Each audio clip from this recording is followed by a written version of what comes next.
président de la République, M. Patrice Talon, a conduit les travaux de la séance du Conseil des ministres ce jeudi 11 avril 2024, au thème de laquelle les décisions dont voici la substance ont été actées.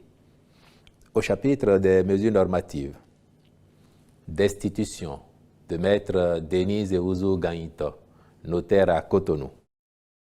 En août 2016, Maître Denise Ouzou Ganyito, notaire occupant la charge créée par le décret numéro 97-329 du 17 juillet 1997 à Cotonou, a saisi par courrier un de ses confrères avec lequel elle n'a établi aucun contact de principe pour le charger d'assurer son intérim pendant son absence. Entre-temps, de nombreuses plaintes ont été formulées contre elle par des clients, à telle enseigne que la Chambre nationale des notaires du Bénin a dû charger une autre notaire d'évaluer la situation financière et comptable de l'étude de Maître Denise Ouzou Ganyito, de la gérer provisoirement et d'envisager les solutions possibles pour la continuité des prestations. De même, la Chambre a commandité un audit de l'étude par un cabinet d'expertise comptable. Les différents rapports produits révèlent de graves irrégularités, dont la distraction d'une somme d'un montant total d'1,048,293,132 francs CFA appartenant aux 10 clients ou destinés au trésor public qu'elle a collecté en raison de sa qualité de notaire, mais qu'elle doit restituer.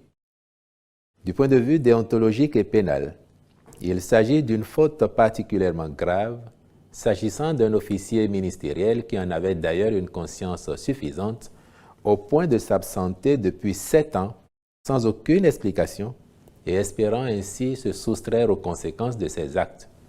Pour la sauvegarde des droits des clients, des poursuites judiciaires ont déjà été engagées devant la Cour de répression des infractions économiques et du terrorisme et, au plan disciplinaire, le Conseil a décidé de sa destitution qui sera suivie de l'attribution de la charge à un autre notaire. En point 2, modalité de traitement de l'information policière, judiciaire et en milieu pénitentiaire.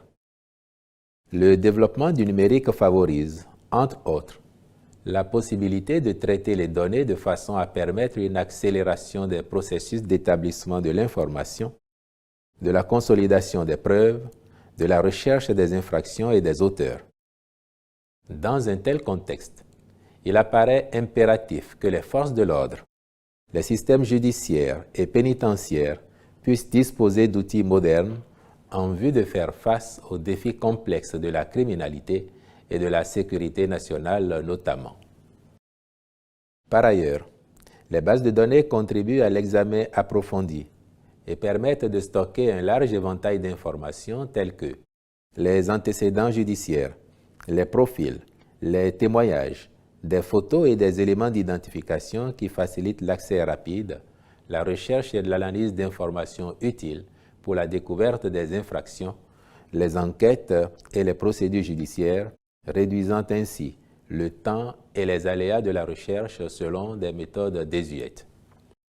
En outre, les bases de données judiciaires peuvent aider à identifier des tendances criminelles, suivre les antécédents criminels des individus, permettant aux services d'application des lois et les tribunaux d'anticiper des comportements déviants, d'élaborer des stratégies de prévention des crimes et délits, de prendre des décisions éclairées sur la culpabilité, les peines et les mesures de réhabilitation.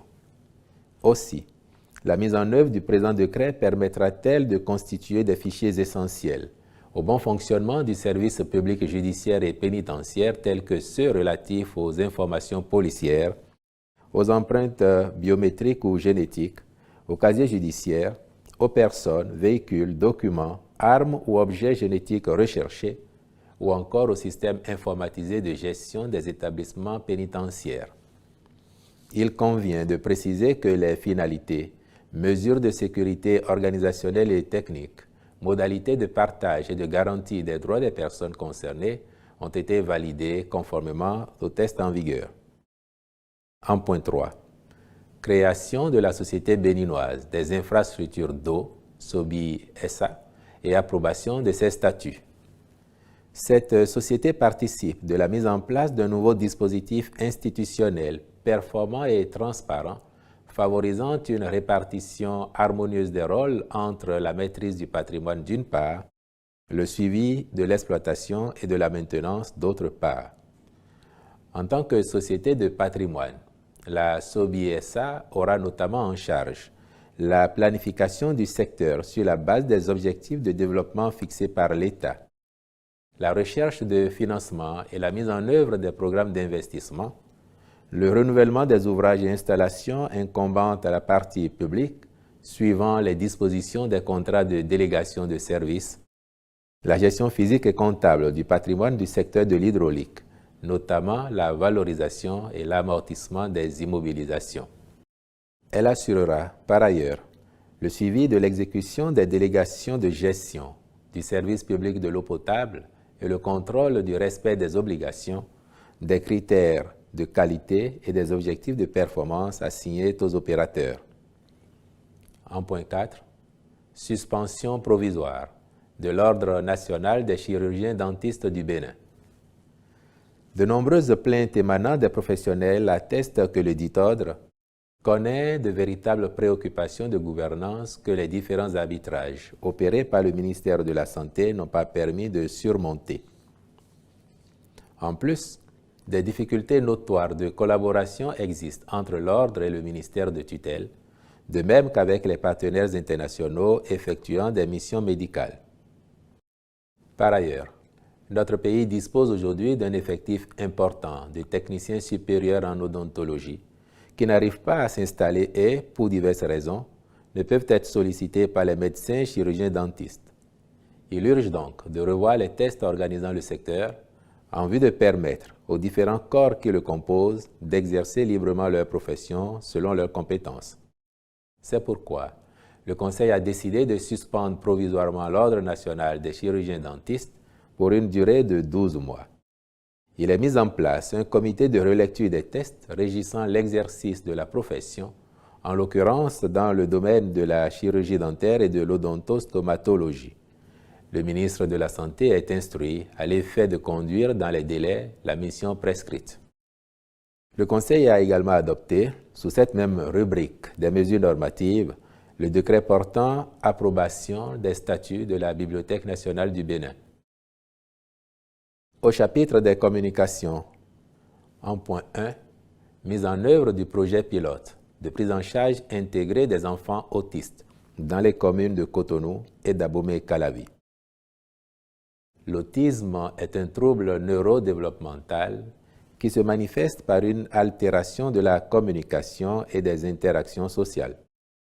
De ce fait, les enfants qui en sont affectés sont stigmatisés et victimes de rejet par leur entourage, d'où des difficultés d'une vie en communauté. Or, ces troubles ont un impact important sur la vie scolaire et l'intégration sociale de l'enfant, ainsi que sur la cohésion de la famille. Sa prise en charge nécessite un investissement important auquel les parents n'arrivent pas à faire face convenablement.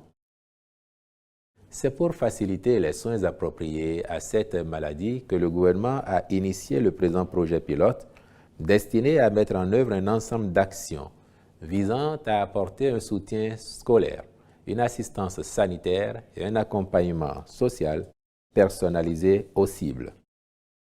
Les interventions du projet favoriseront en outre la mise en réseau des professionnels du domaine en vue de garantir un meilleur partage d'expériences et de bonnes pratiques aux fins de mieux répondre aux besoins spécifiques des enfants autistes. En point 2. Recrutement de 146 fonctionnaires de l'État, dont 100 greffiers, au profit du ministère de la Justice et de la Législation au titre de l'année 2024. Les défis à relever sur la voie de la modernisation progressive de la justice dans notre pays obligent à combler les besoins en ressources humaines pour y parvenir. Les profils recherchés à cette phase concernent les informaticiens pour les projets de numérisation des actes judiciaires, de sécurisation des actes, puis de collecte et traitement des condamnations pénales.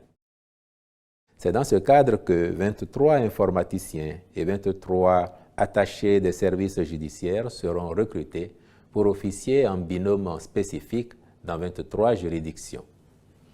À ceux-ci s'ajouteront 100 greffiers en vue de renforcer les effectifs pour une plus grande efficacité de l'action de la justice. En point 3. Recrutement de 300 fonctionnaires au profit des douanes et du Trésor public au titre de l'année 2024. Les recrutements autorisés concernent d'une part 150 fonctionnaires des douanes à raison de 120 élèves préposés des douanes, 10 élèves contrôleurs des douanes et 20 agents relevant des corps des personnels techniques et administratifs. Il porte, d'autre part, sur 150 agents au profit de la Direction générale du Trésor et de la comptabilité publique à raison de 50 contrôleurs du Trésor, 90 assistants du Trésor, 6 analystes programmeurs option génie logiciel et 4 analystes programmeurs option réseau et maintenance informatique. Le renforcement des personnels permettra à ces différentes administrations de mieux accomplir leur mission dans le sens de l'amélioration de leur performance. Au chapitre des rencontres et manifestations internationales, il a été autorisé la participation du ministère du Tourisme, de la Culture et des Arts aux réunions statutaires et autres rencontres de son ressort à l'extérieur au titre de l'année 2024. Enfin, au chapitre des mesures individuelles, les nominations ci-après ont été prononcées. Au ministère de la Défense nationale, chef d'état-major de la Marine nationale, capitaine de vaisseau Dossa Hunkpati. Au ministère du Tourisme, de la Culture et des Arts, directrice générale de la Société de la logistique des événements, Madame Rukiat Mama Djima. Je vous remercie.